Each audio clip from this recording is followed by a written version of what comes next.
Let's go ahead and complete the iOS implementation.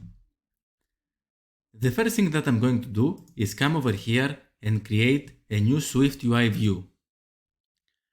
So I'm going to click on New File, swiftUI View, and I'm going to name this view About List View.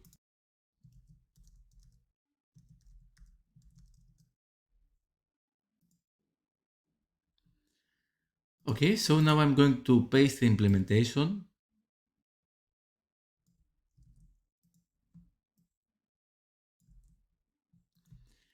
And let's examine it line by line.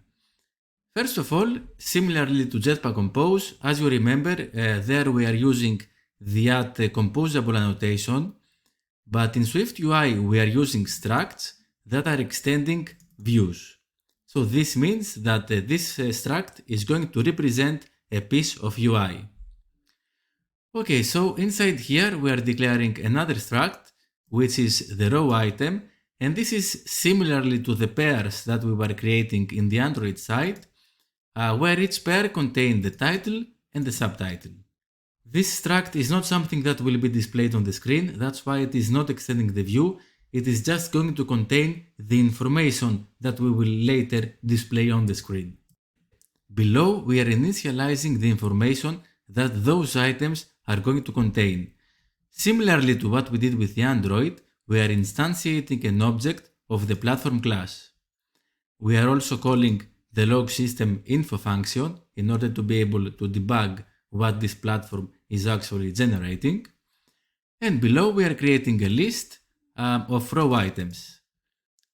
This is how we declare a list in Swift. We are putting those brackets. And here we are initializing the list. And we are putting same with Android, the titles over here, which are those static strings, operating system, device, and density. And here we are constructing the actual values. Similarly as we do with the Android, with the $sign and the parentheses, this is how we can actually construct a string in Swift. This is the escape character, the $, and this is how we can use expressions with the parentheses like in the Android. So here we are actually putting as the subtype value the OS name, we have a dash, and it is followed by the OS version. And the same thing is happening with the device model and the density. Okay, so here is the body of our list. So it is extending a view, as we saw earlier. Everything that is displayable on the user interface, it has to extend the view. And here we are creating a UI list out of the elements that we created earlier. So each list item is going to be a VS stack, which is similar to what we do in Jetpack Compose with a column. And this stack or column is going to contain two texts. The first one is the title with the foreground style of secondary, and the other one, which contains the value, has the foreground style of primary.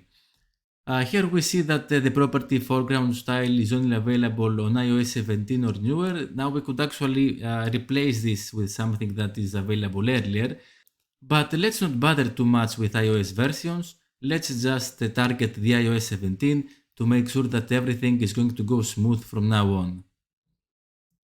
So in order to change the minimum deployable iOS version, we will go over here in the iOS app, and we will change this iOS 14 to iOS 17.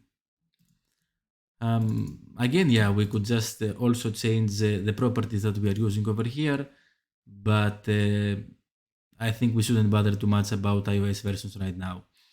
Okay, now once we switch the minimum deployable iOS version, we can see that the compile error is fixed. Okay, and also as you can see at the top, except of swiftUI, we are importing the shared module in order to be able to use the platform class over here. Okay, so we have the list view ready. The next thing that we need to do is to create actually the about screen. So I'm going to come over here, again create a new file. It's going to be a swiftUI view. And I'm going to name this, same with Android, about screen.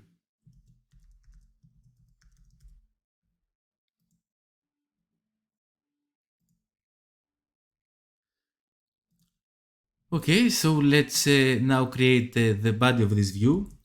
As we can see, again, it is extending the view because it is going to be something that we will display on the screen.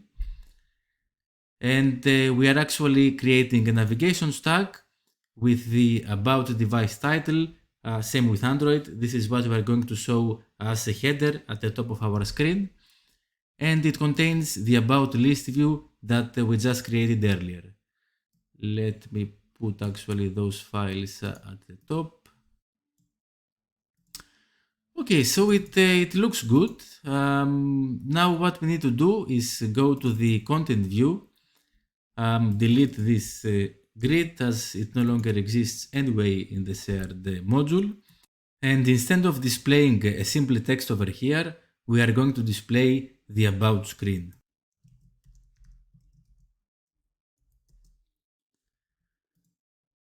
Alright, this should be sufficient to make everything work together. So let's try to build and run the application in our emulator. Our app is currently building.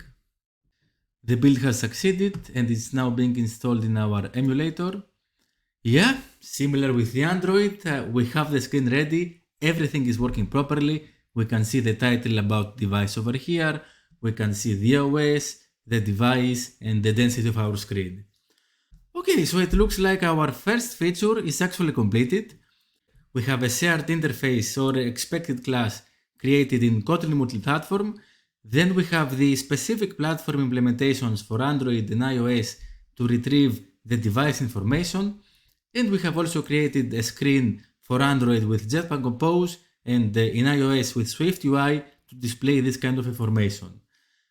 Everything is progressing real well so far, and we have already created the first feature of our mobile app.